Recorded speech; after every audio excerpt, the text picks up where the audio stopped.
नमस्कार, जनता टीवी देख रहे हैं आप। आपके साथ मैं हूं खुशबू पांडे और मैं हूं आपके साथ तिशा गुप्ता। चलिए बुलेटिन की शुरुआत करेंगे खबरों के साथ और बता दें, देवभूमि की धर्म नगरी में हर की पौड़ी घाट पर कार्तिक पूर्णिमा के पावन अवसर पर गंगा किनारे श्रद्धालुओं का तांता लगा हुआ है, जिसको लेकर ब्रह्मा मुहूर्त से श्रद्धालु गंगा में आस्था की डुबकी लगा रहे हैं। मान्यता है कि इस दिन गंगा स्नान और दान करने से जीवन के सभी कष्ट दूर हो जाते हैं। वहीं भारी भीड़ को देखते हुए पुलिस प्रशासन ने सुरक्षा के पुख्ता इंतजाम किए हैं। घाटों पर आने वाले श्रद्धालु मां गंगा के प्रति अपनी गहरी आस्था व्यक्त कर रहे हैं।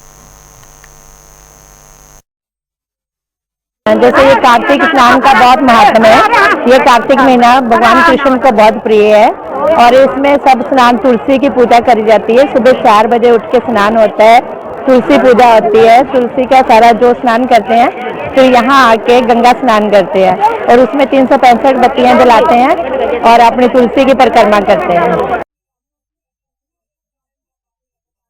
जैसे कि देख रहे हैं कि इस समय आस्था का पूरा भरमार लगा हुआ है। हर इंसान देश मतलब यूपी के और अपने इंडिया के कोने कोने से यहाँ पे दर्शन करने, पुण्य प्राप्त करने आया हुआ है और बहुत से लोग हैं जो अपना पिंड दान करने आए हैं और जितने भी अपने पूर्वजों से रिलेटेड चीजें हैं वो यहाँ पे करने आए हैं। तो आज के स्नान से ये प्राप्त होता है कि मतलब बोला जाता है एक तरीके से कि जो धार्मिक जगह होती है वहां पे स्नान करने से 100 गुना या 1000 गुना पुण्य प्राप्त होता है। तो पिथौरागढ़ में आयोजित जौल जीबी मेला 2024 के शुभारंभ समारोह का आयोजन किया गया है, जहां पर मुख्यमंत्री पुष्कर सिंह धामी ने जौल जीबी मेला 2024 का शुभारंभ किया और इस अवसर पर उन्होंने 64.47 करोड़ की 18 योजनाओं का लोकार्पण और शिलान्यास किया, जिसमें 29.65 करोड़ के 13 लोकार्पण एवं 34.72 करोड़ के 5 कार्यों का शिलान्यास किया है। वहीं मुख्यमंत्री ने महिला सहायता समूहों द्वारा बनाए जा रहे कई उत्पादों का अवलोकन भी किया है। इसके बाद सीएम ने नागरिकों को संबोधित करते हुए कहा कि स्टेट मिलेट मिशन के द्वारा न केवल परंपरागत खेती को बढ़ावा मिला है, बल्कि स्थानीय उत्पादों की मांग भी बाजारों में बढ़ रही है। मिलेट मिशन को मंजूरी दी है। इसके अंतर्गत जितने भी हमारे राज्य के अंदर होने वाले उत्पाद हैं उन सभी को आगे बढ़ाने का काम किया जाएगा, उनको प्रोत्साहन का काम किया जाएगा, उनको खरीदा जाएगा, विपणन का अवसर मिलेगा। और वही आपको बता दें कि शहरी विकास मंत्री प्रेमचंद अग्रवाल ने विधानसभा में विभागीय अधिकारियों के साथ समीक्षा बैठक की।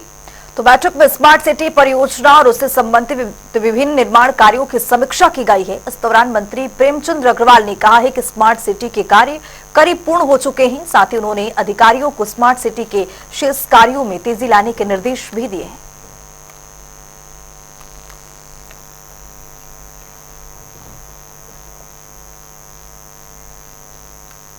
हरिद्वार में युवा कल्याण विभाग गांव खेल प्रतिभाओं को बढ़ावा देने के लिए लगातार प्रयास कर रहा है।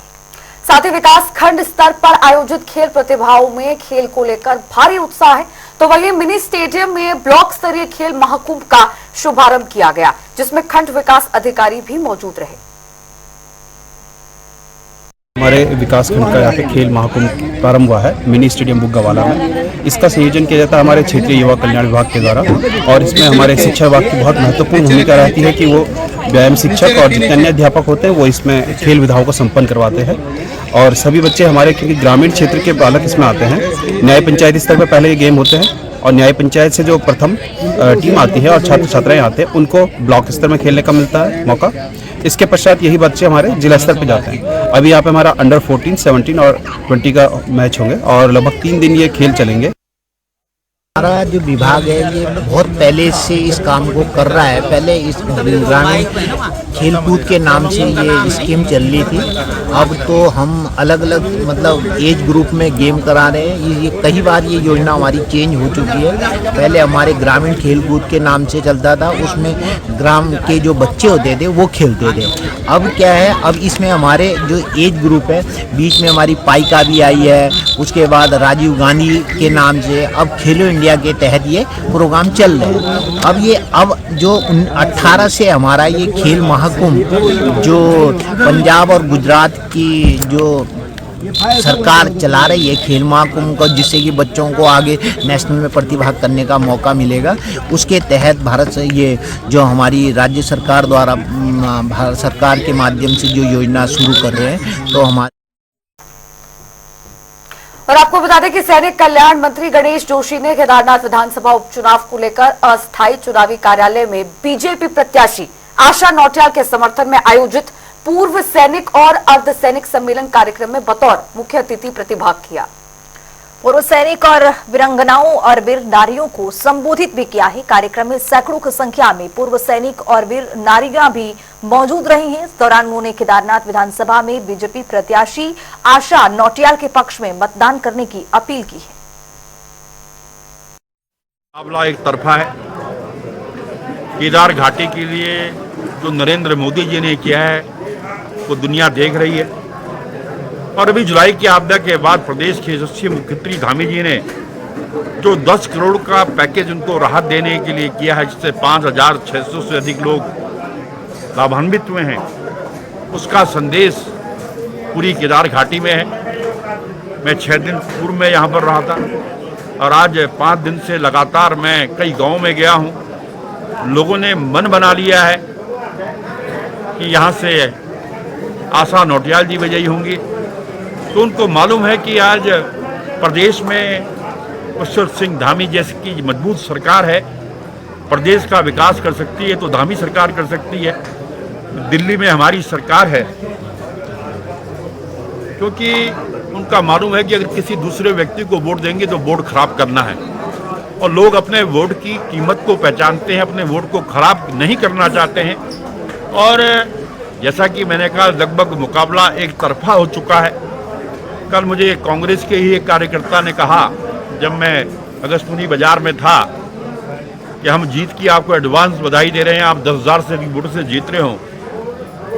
तो इस बात का संकेत है कि कांग्रेस हार मान चुकी है, भारतीय जनता पार्टी जीत रही है, आशा नौटियाल जी जीत रही हैं, आशा जी जीतेंगी। इस क्षेत्र का विकास होगा, केदार घाटी का विकास।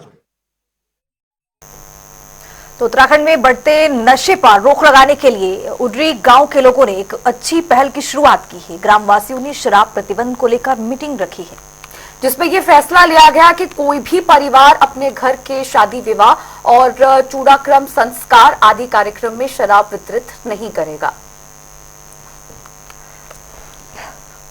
आज हमारी ग्राम सभा में एक खुली बैठक आयोजित की गई, जिसमें समस्त ग्रामवासियों ने यह निर्णय लिया है कि आज के बाद हम ग्राम सभा पूर्ण रूप से शराब नशा मुक्त रहेंगे। हमारे ग्राम सभा में कोई भी सामूहिक कार्य होगा, जैसे शादी, मेहंदी या चूड़ाक्रम या किसी का लेंटर हो, अन्य कोई भी कार्यक्रम होगा, उसमें पूर्ण रूप से गांव में शराब प्रतिबंध रहेगी। उत्तराखंड में अधिकारियों पर जनप्रतिनिधियों की अपेक्षा के आरोप लगाते रहे हैं। प्रदेश की युवा एवं महिला कल्याण मंत्री रेखा आर्या ने विभागीय प्रचार प्रसार में मुख्यमंत्री पुष्कर सिंह धामी की तस्वीर को गायब कर खुद को सीएम से बड़ा साबित करने की कोशिश की है। तो मंत्री रेखा आर्य पर पहले भी मुख्यमंत्री पुष्कर सिंह धामी के दिशा निर्देशों की अवहेलना करने के आरोप लगते रहे हैं। इसके अलावा मंत्री रेखा आर्य पर अधिकारियों के साथ तनातनी करने के भी आरोप लगते रहे हैं। ऐसी भी खबरें आई थी कि कई अधिकारियों ने पूर्व में मंत्री रेखा आर्य के साथ कार्य करने से इनकार कर दिया है। उत्तराखंड ने हामी भरी थी, धामी के लिए धामी को प्रचार से गायब किया जा रहा है। देखिए, मेरे संज्ञान में आपके द्वारा ये बात लाई जा रही है कि इस प्रकार की, क्योंकि मैंने भी देखा नहीं है और ना मेरे संज्ञान में आया है, लेकिन आप लोगों ने कहीं कोई नोटिस किया होगा, कोई बात आपको लगी होगी, तो हो सकता है कोई कहीं कोई त्रुटि या कुछ ऐसा कारण हो जो त्रुटि ऐसा कुछ हो गया हो। लेकिन क्योंकि मैं बहुत ज्यादा इसमें बोलने के लिए एंटाइटल भी नहीं हूँ, इसके लिए हमारी मीडिया की और प्रदेश की जो टीम है वो इसमें कुछ विचार दे पाई, या राज्य के जो अपने प्रवक्ता हैं, शासन के प्रवक्ता हैं, वो इसमें विचार देंगे। लेकिन हो सकता है कहीं कोई भूल चूक हो गई हो, कुछ ऐसा जैसा आप लोगों ने बताया। वैसे मैं समझता हूँ कि रात में तो किसी का कुछ नहीं होगा, लेकिन हो सकता है कहीं कुछ भूल चूक। जो बड़े बड़े होर्डिंगों में प्रधानमंत्री के फोटो भी हैं, परेड ग्राउंड पे और सीएम के, मतलब ऐड से गायब है, सोशल मीडिया के ऐडों से गायब। देखिए, अभी अंदरूनी झगड़े हैं। वो कई बार पहले भी मुख्यमंत्री का कहना मानने से बाज आ गई हैं। जब मुख्यमंत्री ने निर्देश दिए थे बरसात में आपदाएं आती हैं और कृपया करके आप लोग मुख्यालय ना छोड़ें या अपना प्रदेश ना छोड़ें, उस समय उन्होंने बरेली में एक बड़ा कार्यक्रम आयोजित किया और अपने अधिकारियों को, जो खाद्य विभाग के खासकर थे, उनको वहां बुलाया था। तो वो तो पहले से इन चीजों को करती रही हैं और ये उनकी पार्टी का अंदरूनी झगड़ा है, उसमें मुझे नहीं पड़ना। देखिए, अभी अंदरूनी झगड़े हैं। वो कई बार पहले भी मुख्यमंत्री का कहना मानने से बाज आ गई हैं। जब मुख्यमंत्री ने निर्देश दिए थे बरसात में आपदाएं आती हैं और कृपया करके आप लोग मुख्यालय ना छोड़ें या अपना प्रदेश ना छोड़ें, उस समय उन्होंने बरेली में एक बड़ा कार्यक्रम आयोजित किया और अपने अधिकारियों को, जो खाद्य विभाग के खासकर थे, उनको वहां बुलाया था। तो वो तो पहले से इन चीजों को करती रही हैं और ये उनकी पार्टी का अंदरूनी झगड़ा है, उसमें मुझे नहीं पड़ना। काशीपुर में अचानक मौसम में बदलाव देखने को मिला है, जहां चारों तरफ घने कोहरे की चादर छाई हुई है। तो वहीं आपको बता दें कि दूसरी तरफ तापमान में भी गिरावट दर्ज की गई है। कोहरे के कारण वाहन चालक दिन में भी लाइट जलाकर गाड़ी चलाने को मजबूर हो गए हैं। इसके अलावा नगर निगम लगातार सफाई व्यवस्था को दुरुस्त करने में लगा हुआ है। नगर निगम की टीम विभिन्न जगहों पर जाकर साफ सफाई कर रही है। सुबह जब मैं घर से निकला तो देखा मैंने बाहर निकल के कि मेरे से ज़्यादा आगे का कुछ दिखाई नहीं दे रहा और अच्छा खासा कोहरे ने अपना सफ़ेदी पूरी ढक रखी है और आगे तक का कुछ दिखाई नहीं दे रहा है। बहुत ज़्यादा कोहरा आ चुका है काशीपुर की सड़कों पर। वैसे बहुत देखिए, आज सुबह का जो है कोहरे में पूरा जो है शहर जो है ढका हुआ है और इस समय जो है पहला ऐसा कोहरा जो है आया है मौसम का। और हमारे कर्मचारी लगातार पूरे शहर के अंदर सफाई व्यवस्था सुचारू रूप से कार्य कर रहे हैं। माननीय नगर आयुक्त द्वारा जो हमारे पूरे नगर निगम कर्मचारियों को आदेशित किया गया है कि शहर की सफाई व्यवस्था उच्च स्तर पर कराई जानी है। शहर के अंदर जो है गाड़ियों की रफ्तारी चल रही हैं, जगह जगह पर जो है लोगों का आवागमन भी रहता है, लेकिन हमारे कर्मचारी लगातार ईमानदारी से अपना कार्य शहर के अंदर कर ही रहे हैं। और वहीं हल्द्वानी में 30 दिन का जागरूकता कैंपेन शुरू किया गया है। इसी कड़ी में तराई पूर्वी वन प्रभाग के कार्यालय से सांसद अजय भट्ट और मुख्य वन संरक्षक कुमाऊं की ओर से वाइल्ड लाइफ एक्सप्रेस नाम के वाहन को हरी झंडी दिखाकर रवाना किया गया। बताते चले आपको कि इस वाहन से पिछले कुछ सालों में जिन इलाकों में मानव वन्य जीव संघर्ष की घटनाएं हुई हैं, उन क्षेत्रों में लोगों को जागरूक करने का काम भी शुरू किया गया है। इस समय संघर्ष चल रहा है मानव में और वन्य जीव प्राणियों में, उसमें बढ़ोतरी हुई है, इजाफा हुआ है, क्योंकि हम वन्य जीव संरक्षण के लिए पूरे देश में और दुनिया के साथ कटिबद्ध हैं। ये हमारे लिए उपयोगी भी हैं।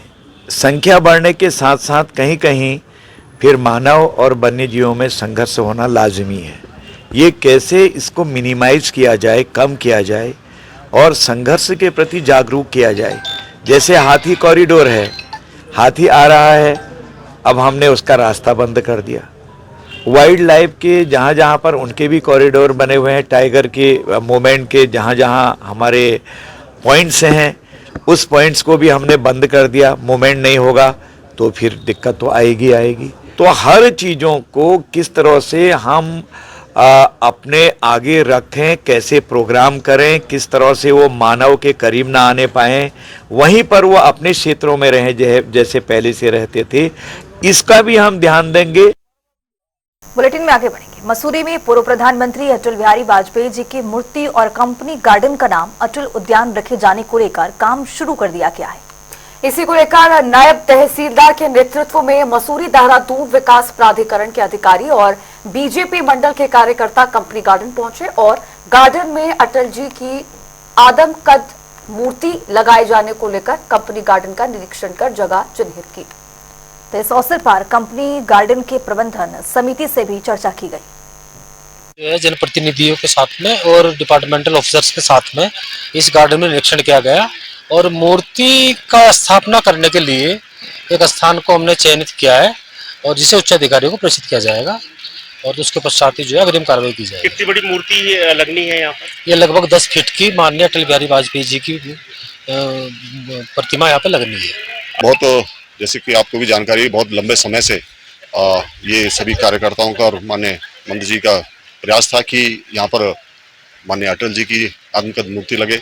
एक बार किंगरेक को चिन्हित किया गया था, लेकिन उसको भी उनके व्यक्तित्व के हिसाब से उचित नहीं पाया गया। इसलिए अब ये तय हुआ है कि कंपनी गार्डन में उनकी जो है आत्मकद मूर्ति लगेगी और उसी निमित्त यहाँ पर नगर पालिका से, प्रशासन से, एमडीडी से सभी अधिकारी यहाँ पर आए हैं और 2-3 जगह यहाँ पे देखी हैं।